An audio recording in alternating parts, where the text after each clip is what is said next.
an open question on how managing a remote team differs from managing a team in office. Sure. Like Happy for any? yeah, for Snap Search, of course, we have been into a search firm, so we have a lot of things online. Could be the database, could be the Excels, could be the monitoring standards. But then virtual monitoring, virtual tracking the performance becomes very difficult when we have a huge team, because somewhere we are also deep seated that in a way to empathize the situation currently, we are not tracking their performance as in a day-to-day deliverables. So some or the other way, we also feel that they are into a new setup, new working. Maybe the place is not good. Maybe the internet connection, although the infrastructure has been given by the office, so sometimes it becomes difficult to track the guidelines what they have been following in the office. They have been doing is in the delivery day-to-day things. It becomes very difficult. Right. Sure. So, Yeah. Anupama, Can I I think, add on? yes, Sure. please. Sorry. Yeah. Sure. That's okay. I mean, you could carry. No, I was just sort of taking it from there what she mentioned. So maybe Anupama, if you have been having a team which is dispersed and remotely working as well, do you see any other very unique challenges when you are leading a virtual or a remote team? Yeah, so basically, our team, so we actually, like, in our office space, there was a very lively environment. So, everybody is cracking jokes. We are, doing some humorous activities and those. And then parallel to that, we keep on working.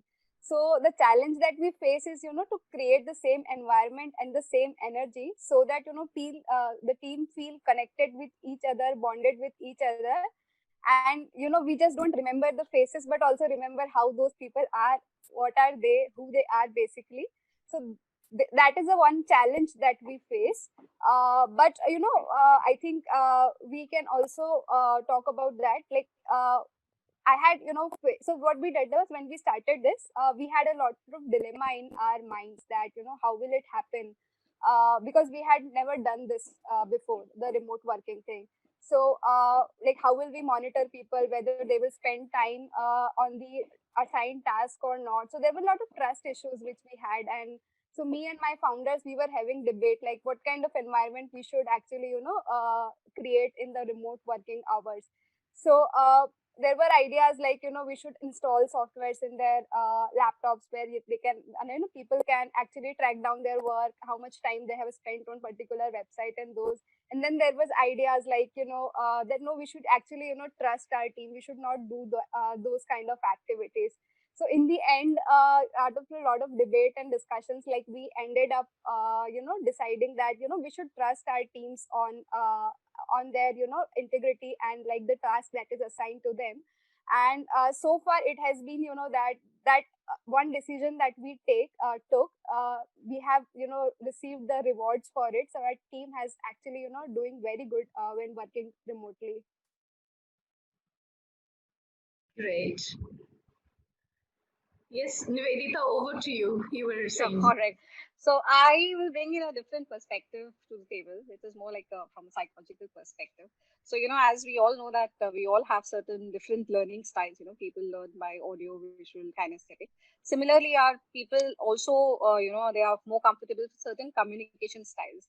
So while when it's an office working style, there are people who just pick up the pen and they go up to the whiteboard and they conduct meetings.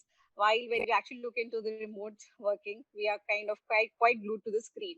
So everybody has their own set of challenges. So when I conduct my own con calls or Skype calls, so there are people who might not be as interactive during the Skype call or the Zoom call in comparison to when they were livelier in the office setup. When they could just kind of get up and give a presentation or just throw up questions. Right. So one quick question. I could, of course, see that there are some challenges, and I can see the communications coming up as one very important point, and we'll take it in details because I think that's extremely important. It's about people. One question: what would be the positive sides? I'm sure there are some benefits also of working remotely. Would you have experienced yourself working remotely, or that you have heard from your teams some of the positive things about working from a distance? Yeah, there are a lot of, because we save on time, we save on energy, we save on resources, we save on any casualties coming up in the traffic. I've heard many of my teammates, आज puncture हो गया, kinetic brake हो गया. That there are a lot of things, and that time our team can utilize in making up their own upliftment in terms of their household chores. They can relax, or could be an extra work from the office which they can get a good results. So as an employee, there are a lot of things in indirectly that are benefiting to employer as well. Right. So you'll probably be surprised that 50% of staff of my workforce, they were already working from home even before the COVID-19 hit us. Because they were housewives who are on a sabbatical, and I brought them back to work. So what happened in that case was that they were still at home, they were at ease, they were able to take care of the family, but still they were able to shell out certain time during their during the daily affairs, and still dedicate themselves, and that gave them a sense of accomplishment. So this opens a window to many people who could not travel far off distances to various, and I mean, we are in Ahmedabad, it's a small city, but think of something like a city like Bangalore or Bombay, wherein traveling itself takes, as this Ashika just mentioned, that traveling itself is a huge challenge. So it opens windows to many people for that matter. It brings in, I mean, much more comfort when you're working from your own space. You don't have to neglect many other activities for that matter. So that, I think, is one of the pros of working remotely, on a more virtual team mode. So one of the good part, which I also faced, and like I had a conversation with my team as well. So when people used to work in office, like it is Monday to Friday or sometimes Monday to Saturday, and then you have sometimes extra hours, long hours. So people had to stay up late. So they always have this dilemma in their mind that they are not able to give enough time to their family. There is this work life balance which they are missing out. So that parallel thought process was always going in their mind. So because that office has a regular timing which they have to attend to. So what I'm seeing and talking to my team as well is that that kind of question has eliminated from their mind. So now it's kind of flexible. So they are sitting at their home comfortably in the comfort of their home. So they have designed their workspaces which is a little bit isolated from their in their home. And when they want to help their mother father, when they want to engage with their kids, so they can actually spend the time with the family as well as at the work. So that question has eliminated from people's mind. Correct. So, from the positive side of it, I can see that saving on resources, saving on time, and flexibility, and it might be very important for a lot of even the younger resources these days to to be able to save on that. So these two seems to be quite the positive side of it. But also having these virtual silos that people build, when they're working and having their own independent routines and habits. Plus, of course, as maybe managers or business owners, you can no longer rely on those in-person meetings or maybe the unplanned check-ins, or let's say sometimes the impromptu work that you need to have a conversation. Those things probably are a little bit of issues. So what I'm thinking, you talk about so many things. Let's pick up the communication part of it. It plays an extremely important role in everybody's life, especially interpersonal and all of those things. A substantial portion, I think, of the communication is a non-verbal, is a non-verbal part, like let's say the body language. Yes. What tips you can give to our, our founders? So we today in our, the guests who have logged in today for our webinar, there are a lot of them who are, early startups who have started their business recently. They are the business owners, founders. So what would be your probably tip that you could be giving to all of these new managers who have a team remotely and they really do not know how excited their teams are, in terms of their working, or how best they can have that, relationship continuing of working. Yeah. So I would like to go first. It's all right. Yeah. Sure. Yeah. So basically, we have after 1 week of doing remote work, we realized some things, and then we made some rules, which I actually want to share with you guys. So for the communication part, what we were facing challenges were that when it is remotely happening, then there were a lot of chances of miscommunication, misunderstanding, and then dependencies not being resolved as they could when we are sitting face to face with each other. So we had made some rules that for communication, no matter how short communication it is, like the first priority is to always get on a video call. So like if you want to communicate with a team member or the whole team, you use video call.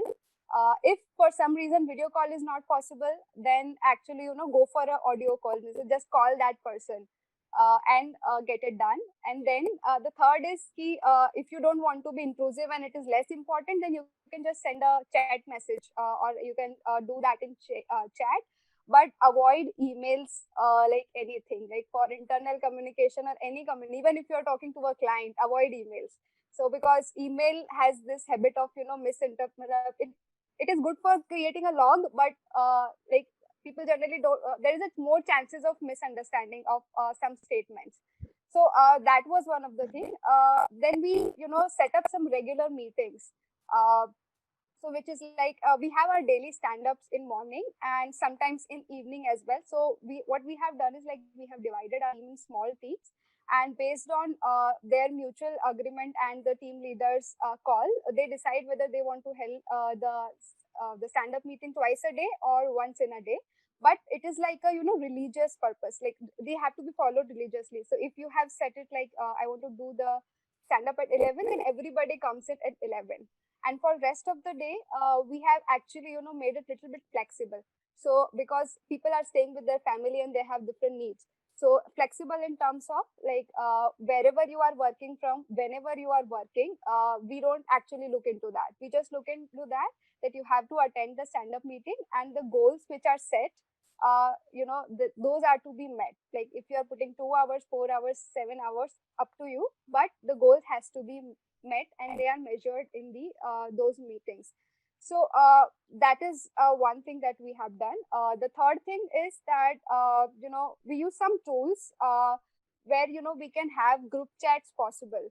So normally when you are in office environment, what happens is like you are bumping into each other and you are having some casual conversations, so which actually bond people together and increase their chemistry so that they can work in a team. So that is kind of a missing. So how can we actually bring that in a virtual environment? So what we have done is like we have created some group chats in a tool.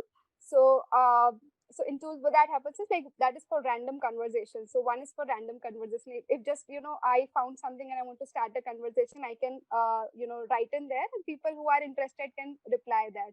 Then there is one like a place where people can share like what new they have learned, what is, if they are pursuing some art, some hobbies, they can actually showcase it over there.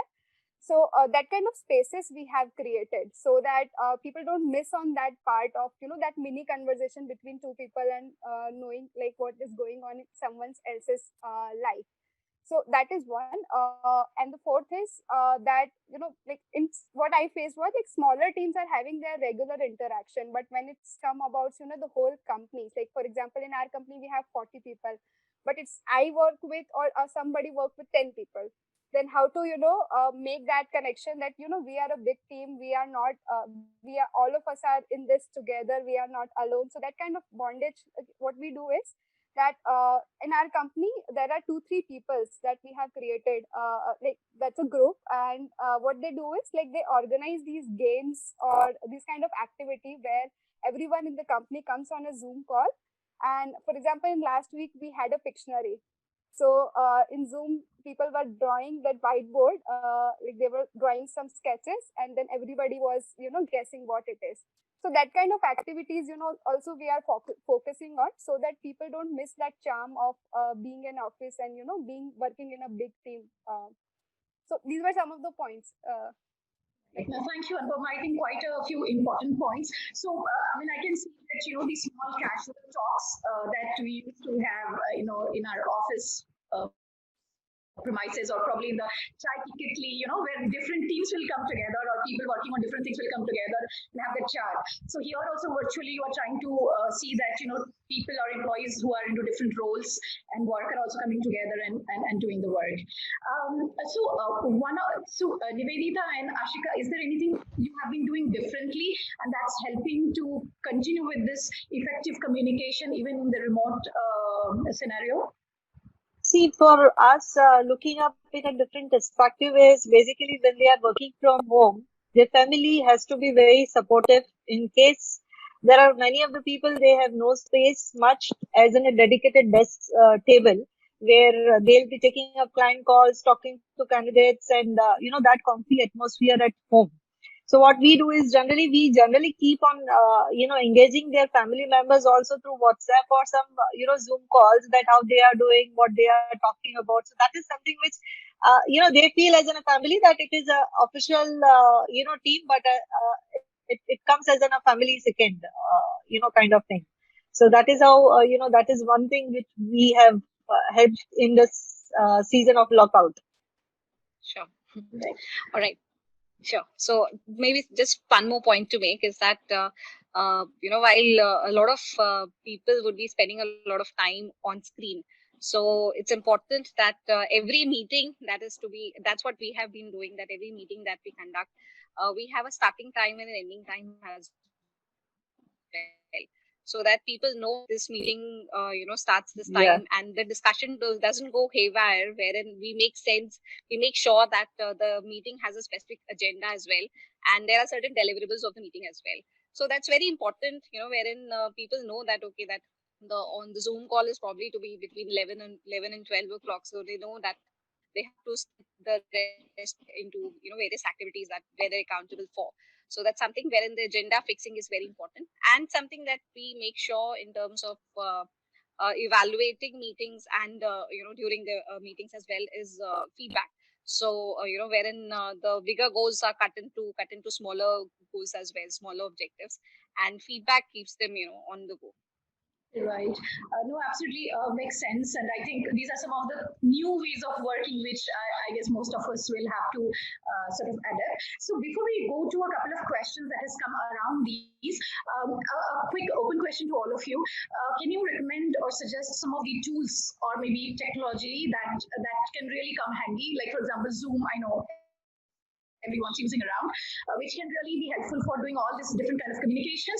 And if at all there is any specific tool, I don't know if we have any of our guests who are attending today, one for, say, project management or for anything else also. But generally, to start with, at least the communications and bringing all the teams together, you have any suggestions around that? So Microsoft Teams is also a good option when you actually want to do online meetings. So besides Zoom, that's one of the stable mediums of doing online meetings. Microsoft Teams. Google Hangouts has also opened up as a group video call and the meetings now recently. So that also we are using. At least we were doing chats. That is an internal. We were using Hangout as an internal communicator in the office also.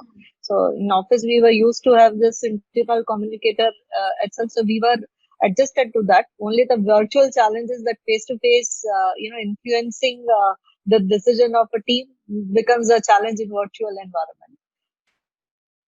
Right. So these are only a few, I think, which I have right? actually a plenty of tools that we use. So actually, the awareness and the usage of our tools has increased because of COVID-19. So earlier, we used to use it just for the sake of it, but now I think we have adopted them quite well. So of course, like for video calls and all, like Zoom is the one that we use. So there were some security issues that like some people had raised earlier, but now they have released a lot of security patches. So I think you don't need to worry. You can actually start using Zoom too. Then Google Hangout is there. Yes, Microsoft Teams is also there. So that we use for face-to-face meetings. And of course, like you need to have your communication channels for group chats, for example. So for that, we use Slack, and at the same time, we also use internal tool which is Griddle. So we have made an internal tool for ourselves. So there, you can create these mini groups for different purposes, for co-learning and those interest-based stuffs. Yeah, so where people with the similar interest can actually share their ideas with each other. That is there. Then in these times, I think it's very important to manage your tasks. So if you use agile methodology or you use Kanban methodology, it is very important, like on the daily basis, you are checking with your team like where you are standing. So for that, the options actually available are Asana, Jira, Trello, Basecamp. So we use a tool which is called Start Infinity. So we use that, but like these are also the option which are available. And like collaborate. So what we have, one habit that we have also developed is like now it is very essential to document everything that you are doing. So like even the meetings that you are having, whatever, for example, if you are developing a feature, as per in our case, so it is important to write the user stories and everything. So for that, you need some documenting tools which are required. So you can use Google Docs, Google Spreadsheets. You can use Microsoft tools for that. Uh, then there is Notion, which is available. I think I'm hearing an echo. Yeah, it went. Yeah. So that kind of collaborative tools are available where people can put down their thoughts and it can be shared in a live environment, and real time editing of two people can happen. And because it is stored in cloud, I can share it with everybody. So I don't again, it becomes very easy, and collaboration can happen on that. Then I think so one thing that people miss generally is like that brainstorming sessions that they used to have with their team and the effectiveness of it. So of course, like the brainstorming which can happen in a isolated room with the whole team and a whiteboard, the same cannot be created in a virtual environment. But to reach close to it, like we have started using a tool which is Miro. That's actually a nice tool where you can create that it gives you a whiteboard feel. So you can actually draw stuff, you can write on it, you can put sticky notes on it, and like multiple people can actually come together and can experience that whiteboard thing which is there. Then in our cases, like when we are developing applications, so it is important to give feedback to the team. So for example, if somebody published a page and there are some issues in it, for example, there is a spelling mistake or maybe some alignment is wrong. So what we used to do is, like in the real world, like in the office, we used to go to that team member and used to show him that, this is wrong, that is wrong. But for that, what we have done is, like, we have started using Loom. So Loom is a very good tool for recording the screen.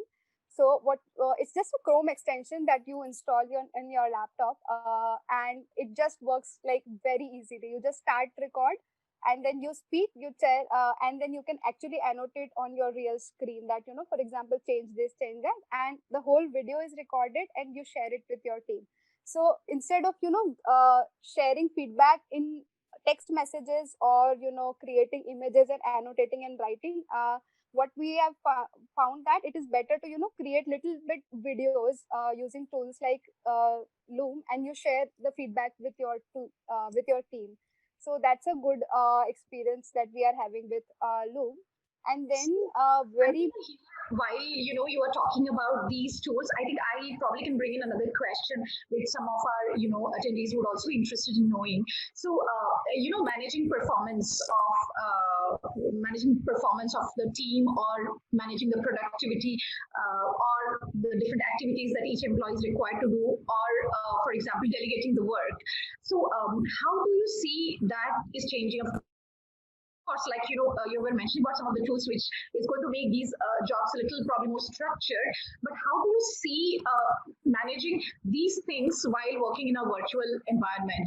And of course, there are a couple of questions where some of our participants would also want to know if this could be easy even in industries like manufacturing, where there is production units and those kind of things. So anybody, maybe Ashika, if you have any experience, or Nivedita, if you want to add here on managing the performance part and the productivity part See, virtually. basically, Anupama was telling about few tools which are mainly used in IT industry. The industry where we belong Yes. to, or few people who are a new budding entrepreneurs with 2 to 3 people team or 5 people team, there would be a lot of issues, like, in a way I have a stable team since last 3 years, so I have a trust, they have a trust to me, and then the things go. Then also we have a performance issues. The people who have just started the business, they don't know, and their lockdown has gone, and in a day people have not been able to manage the laptops and systems also at their home. So the infrastructure has also gone on haywire, how they will work, and now that has extended. There are a lot of things in a way that how to communicate with the team is basically to, if you are going ahead with the same team, the trust level has to be taken up in a way. Lot of communication. See, now as an influencer, we are not only the creators, we are the connectors of our team. So we need to connect with them. As I told you, I connect with their family members, I check with their family members. So that is how something is to be taken up about the communication skill tools and the performance parameters. We generally use Google Sheets. So where they have an edited thing, they have a timing also, who has last edited, who has worked. We generally use Naukri portal. We have RMS where we can take out the reports that this are many resumes have been seen by a person as a validator. This have been sourced to the validators. There are a couple of tools, but then first tool is foremost is basically the trust, what you have for your team and your team has for you. Right. So basically, what I also then understand that irrespective of probably most of the industries, the way to work is to have to ensure that they are more structured, they are more recorded, they are more written.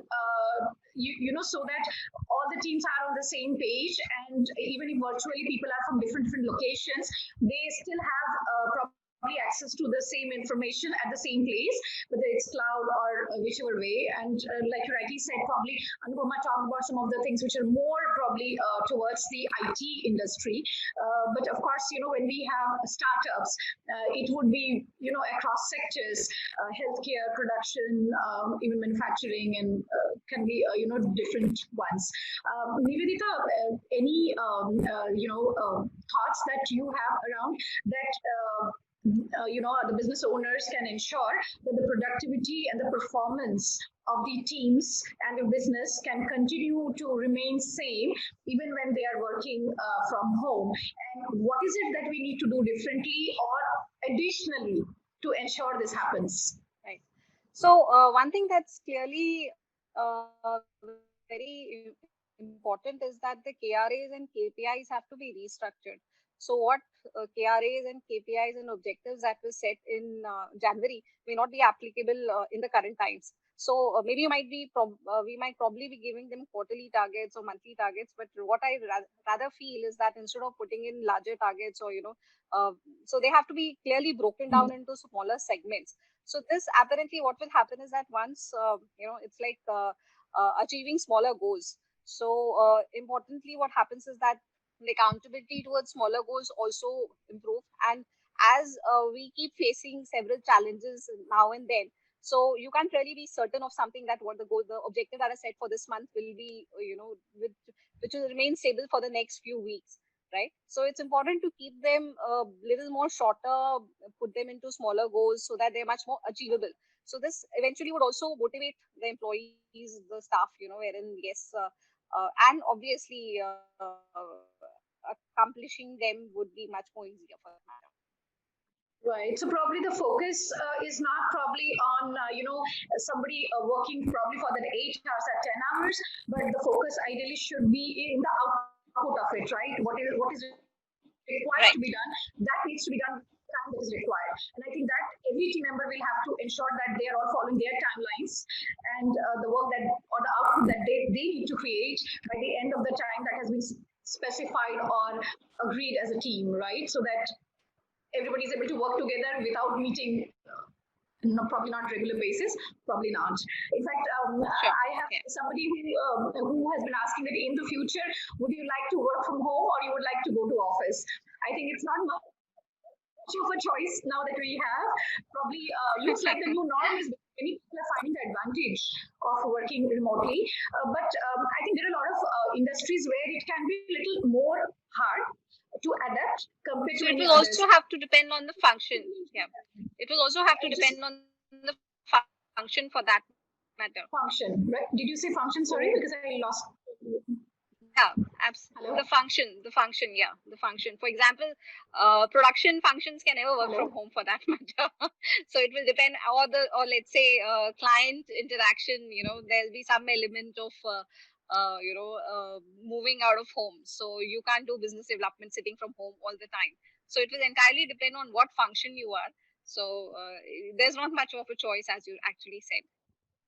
So for that matter, a support system, support staff in a medical hospital or could be in a pharma, my HR counterpart working in a pharma company has to go because their production unit and manufacturing unit is working.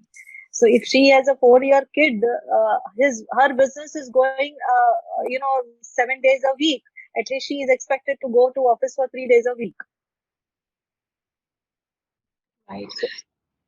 One question, if I could take here, which has come from Sneh Ratsin. Can you help us to know how to handle a team which works on the field and do job outside the office? Are there any methods of how to manage that? So I think probably he's talking about the sales team, which of course will not happen.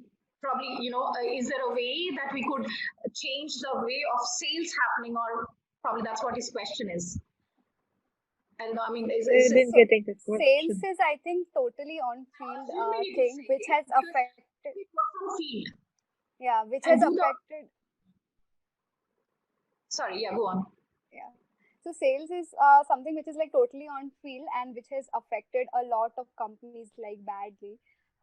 But there are some of the things which I have seen that some other companies are doing is like they have, till this last they are trying to change their focus little bit. For example, they are going again this. So they are going for cross selling or upselling more instead of finding new clients. So they are changing the sales target, which I have seen a lot of companies Working doing. is changing. So yeah, I basically. think meanwhile we will have to change the focus of sales till this Right. gets over.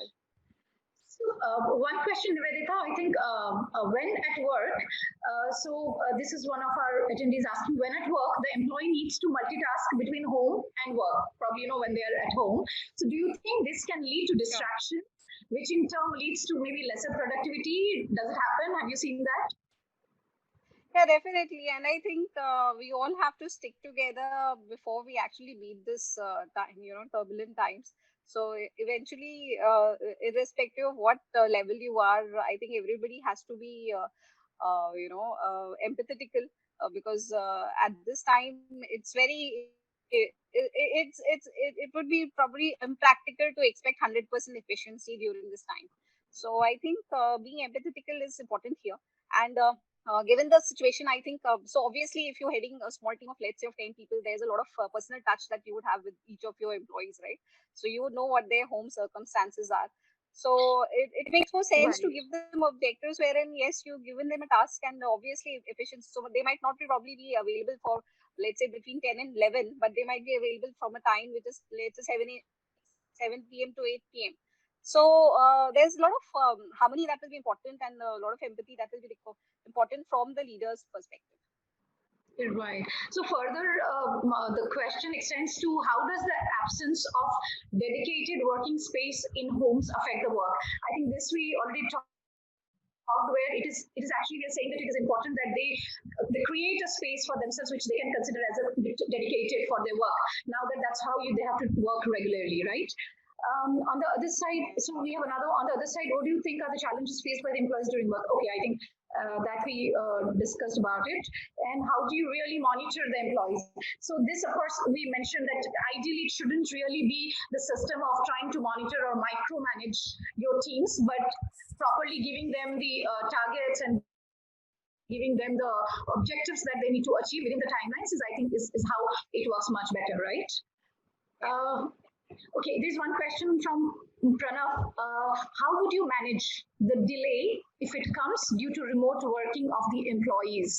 So what kind of steps could you take? Are there any specific steps you can talk about from your experience, how to handle a situation like this when, there is a delay in the work getting sort of completed? So as a leader, I think two skills that are very important for a leader is coaching and mentoring. So, accountability of any employee or any, team member will come in only when there's proper mentoring from the leader as well. So it's important that and understanding the issues as a mentor, as or a coach is most important skill out here. So once that is done in terms of understanding the challenges and then trying and understanding what are the hurdles that wherein which is leading to delay in productivity, right? So understanding the issues and then of course it needs in terms of counseling that survival it seems will be the most important element in the times to come, right? So since it's a small team, we all have founders who have a team size of 2 to 10. That's what you had mentioned. So to make sure that we don't perish and we flourish in this current time, it's important to stick together and ensure that we all grow in terms of supporting each other. So if I think it's a very give and take relationship out here. So obviously, I think that's the coaching and mentoring skills will be very important out. Right, spend some more time on that. So while we talked about, this communication within the teams, more we discussed a lot of things around it. There is one question where how would you communicate to your clients and understand to ensure that their expectations are met and they are satisfied with the service or the work or the products that we offer? Is there anything differently we should be doing when we are communicating with our clients? Because we are also working from home, and I mean, anyway, it's a remote situation. Client is also somewhere else in a remote. Yeah. So you shouldn't be actually expecting immediate responses. Customers, or is it our own employees are our first customer? So in our case, the client has always been remote. So like that front, I think things have not changed for us. Only clients' budgets are reduced. Okay. So right. So let me quickly see if there are any other questions. Okay. Somebody had asked about, I think it was Anupama, you or Ashika, you mentioned about the tool to record. Loom. Loom. It was Loom. Anupama said Loom. Yeah, I'll write in chat for somebody to actually. Yes. Loom. Yeah. Yeah, right? Loom is good, and then you also in your operating systems you have some inbuilt tools as well. So you can actually look into Google like how to use them. You can look at YouTube tutorial and can start using them as well. Right, lovely. One of the questions I sort of had here, and I was thinking about it, is with all of these things going on, the isolation and fear in this lockdown, it's a little differently I'm looking at. So there could be, many startups who are in the initial years of their journey. So they have a business to take care, they have sales, cash flows, and so many things.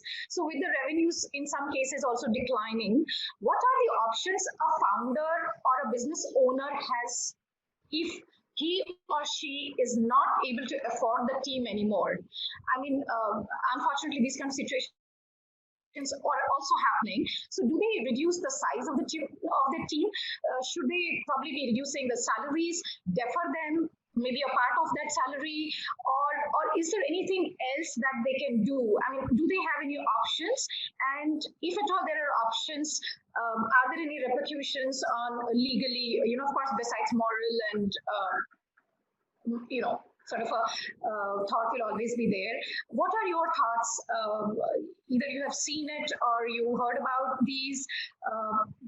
what are the options, a such startup or a business owner has? They're unable to afford the team right now. So, can I take it, Nivedita and Bappa? See, there are a couple of, I'm just taking this question just because of the attendees. There are a couple of attendees coming from manufacturing, coming from IT, coming from service industry, other than, consultancy and all. See, there are this kind of options where we go about, depends on the company and the industry, what we are into.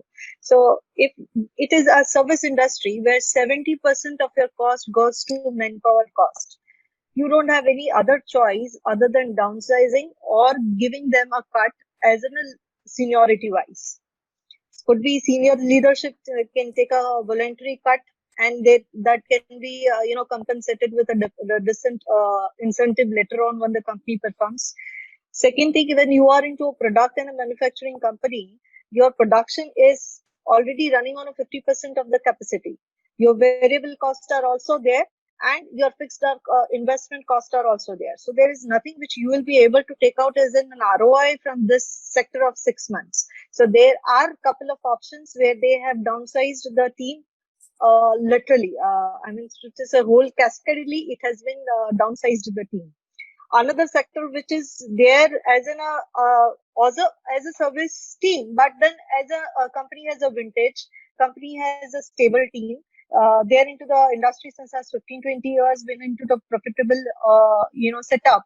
Deferring of the CTC is not an issue altogether with the team and the employer. As in all, that would be a motivation for a team that they have been working for some half day or so, and but then they are getting a full payment once the company performs. So there are chances that there will be a downsizing. MNCs itself, they are announcing the downsizing. There could be an deferring of the CTC and the salary wedges into the state, and municipal corporations as well, because their heavy GST, things are not working. I mean, just luxury hotels, it's not working up. So there could be a lot of, chances that we get into this phase, not 1 month, 2 month, could be down the line of third month, fourth month. Right. Nivedita, have you sort of come across any situations like this? And what are your thoughts? What could we probably? Sure. So sure. As I mentioned earlier as well, that I have been working with the virtual team for such a long time now, and eventually some of my functions were outsourced for a very long time. For example, we work on a platform which is an online assessment platform, and our IT is technology is completely outsourced. For that matter, even the digital marketing, which we take it as a very serious function, is also outsourced. We don't have full-time people working on the same. So the flexibility that it comes to me, that I'm not obliged to pay them on a regular basis now in this current situation, when my cash flow is at a challenging, is facing a challenging time. So what I eventually do is that I cut on the deliverables or the objectives that I set for them. So that doesn't give me a compulsion to pay them, irrespective of whether I'm actually utilizing the services or not. So even for other organization, a recommendation would be that pay cuts are you can't avoid them in this current situation. So one of the options that could be given is that to have them as consultants. So instead of having them full time on board, so it would be rather more sensible to have them as consultants, wherein you pay them as per the work that they do. So you're still paying them, you're keeping them engaged with the organizations. They're not unemployed, they're not laid off, but eventually when things improve, when good times come back, you have them full time and they work, then they come back to you. Right. So a couple of things that I note as of now is one, you could probably outsource if you are unable to have it with your own full-time employees. You could convert them into contracts, maybe depending on the amount or the quantum of work you're getting done, or the pays could become a bit of a fixed and bit of a variable, or a bit of something that can be paid on a monthly basis, and some could be paid probably at the end of the year when you have probably achieved a certain target. Besides these, Anupama, is there any other at all in your organization? So, you know, So what we are trying to do right now, of course, this has affecting our revenues as well, because like everybody is going on their cost cuttings. So there are different options available, which I think all the founders are analyzing and considering. So some of them I think we have already discussed. Like some people are deferring the Right. bonuses or the variable part which comes into it, and So do then you see, the pay cuts or, probably reducing it by 30%, 50% at all levels? Is that kind of happening and people are accepting in this situation? Or, so, at the end, if your cash flows are decreasing, I think you have to take some hard decisions, because it is you have to keep the fuel in the company, and it has to function and go. Though every founder hate it, but those are some difficult decisions which you have to. It is if you have a 50 but people team and it is being difficult to sustain that 50 people team for 2, 3, 4 months, then sometimes you have to take that hard choices, right? That it is better to support 40, 30 than 50. So that comes to that downsizing. And sometimes like based on like what kind of team you have or how important is their function to run the company, uh, like this is also possible that people based on their salaries they can be categorized. And let's not try to touch people who are in the lower regions, but like the right. upper ones, they can actually we can talk to them and can ask them themselves, like how much cut they can take it themselves, so that we can. No, if I have understood. Yeah, Right. And sorry, I'm just going back to that. So, no worries. sorry to interrupt you.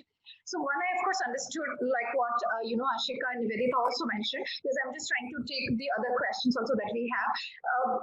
You all three are founders of companies. So, if at all you have to do any pay cut, for example, or if at all there has to be any termination of a contract, will there be legal obligations that as a founder somebody has to take care or understand it first? If you can please share some insights around this. So yeah, some one of the thing is that that is like this kind of situation generally invite for force majeure, which is a clause which is there in all the agreement that you sign or contracts that you sign. So like there, this case has not happened before, but like we are assuming that that people are assuming that that clause can help them to get out of such situations if they face any repercussions like that. Right. Right. Nivedita, anything around these legal sort of formalities? Any view, any insight? Yeah, there is at least there's a requisition from the ministry in terms of not laying off and zero retrenchment at this point of time. But I think a lot of clarity will come in with time, because at this time we are only hearing about requisitions from the ministry, from the government, as to and no pay cuts, nothing at all. So I think it will come in gradually in terms of what will be the final in terms of the conditions and the laws that will come in, I think. Right. Ashika, you any word on this from a legal See, point of for me at the current situation, termination is out of question, although we have non-performers in the system. view? But then we understand that recruiting, because we are a recruitment consultant, we understand the pain and the efforts what we get into recruitment, hiring a new employee, training them, and keeping them motivated till they don't get a results. So it's a huge investment of a company for a new resource. So now in that case, a termination comes at the last end. And at the current scenario, when we have that, we have to be empathetic across for this non-performers also. So termination is something which I may not look at, and in fact, people who are at my level also would not look at termination where they have a team stable for 5, 6 years down the line. So second thing is definitely at this level when we have a good leadership team, they themselves take a voluntary cut. Third thing is when we talk about downsizing the non-performers, so it means from if I have a team of 27 people, then the last performer 25, 26, 27, the major cut will be coming to there. But if I don't touch them because they are low paid, my team, but then if I cut from my leadership team, they are only doing the business. So how do I justify, cutting their salaries as well? Right. So this is all, it is something very mutual with a team, employer and employee, because once upon a time, we also have been an employee before coming to an employer state. So we understand that how the situation will be for the employees as well. So currently the thing is it should be mutual. And for us, we have declared for the CTCs also, if we cut down the payments, and our industry is very seasonal. If the our season has gone, then I think currently no company, if I put the standards of performance for my team currently, my clients are not hiring. How do they perform? So that I am also aware. So there are nothing which we can tell team that they are not performing and they are not taking up. So we have to be empathetic leaders and the owners. That is what my point is. And I think I just picked up one point here, what you mentioned, Ashika. So let's assume that probably in another 6 months, we are back to normalcy. I mean, obviously, everybody has a different view on when probably we'll be back to normal, whether we work from home or whether we go to the offices. I think recruiting again and getting the right talent and resource will is not always that easy. Even if, let's say, quote unquote, the unemployment percentage might increase a little bit, but even getting the right resource, right talent whom you've already trained might not be so easy to get immediately. And even if you've got somebody talented, you again need to give time to bring them up to the speed. So from that perspective, if it is possible for a business owner to continue with the team, but maybe think of different ways, maybe like you said, deferred payment, little pay cut, little XYZ, maybe upskill them during the time with some online probably other courses, etc., that can still be a better option if it is possible for them, rather than probably thinking completely sort of to terminate somebody. But if at all somebody is thinking about a pay cut and termination, it is important that they should see all the legal sort of the legal important things around that agreement, right, as to what kind of a contract they had with that particular employee if they are thinking of anything like this, right? So that's an important thing everybody has to take. I think it's an extremely important topic. So, in case anything missed on it, please summarize. No, this is what we discussed. Right. Okay. Brilliant. I think we just have a couple of minutes. If I can probably take 1 minute and maybe Nivedita, I can sort of request you on this because you have done a lot of work around this. I'm thinking about the mental health part of it these days, because as we keep hearing, due to the lockdown, there is a lot of nervousness, a lot of anxiety, loneliness, and all of these feeling. And of course we talked about the uncertainty of the jobs for a lot of people too.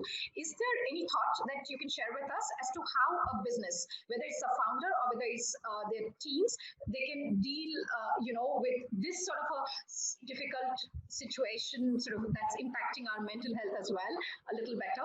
Probably a quick answer. Right. So I think one of the most important things that all of us need to realize is that nothing is constant. So if these turbulent times have come in, so obviously they don't last forever, right? So, and I don't think there's anything more important, neither your salary nor your bonuses come more important than each one's lives, right? So yes, everybody I'm sure is experiencing a lot of anxiety and nervousness. In this scenario, I think your immediate team leader has to act more like a counselor and a mentor, and everybody needs to have a buddy in terms of in the organization or outside the organization, wherein you can share enough with each other, right? Keeping it to themselves will only create more mental disturbances and more anxiety. So it's important that the challenges or the anxiety that each person, whether he's a founder or whether he's an employee, a team, irrespective of what level of it is it, so I'm sure the times to come, we will people suffering from obsessive compulsive disorders and a lot of other mental health disorders of various severity. So it's important that organizations have to have an open and a transparent environment wherein any team member could get up and approach the leader as a mentor, as a counselor, as a coach, and share the various challenges in terms of about the anxiety or other depression problems. so that people feel comfortable. So that comfort zone has to come in. So I think that once everybody receives that open environment, I think there'll be lesser mental health challenges.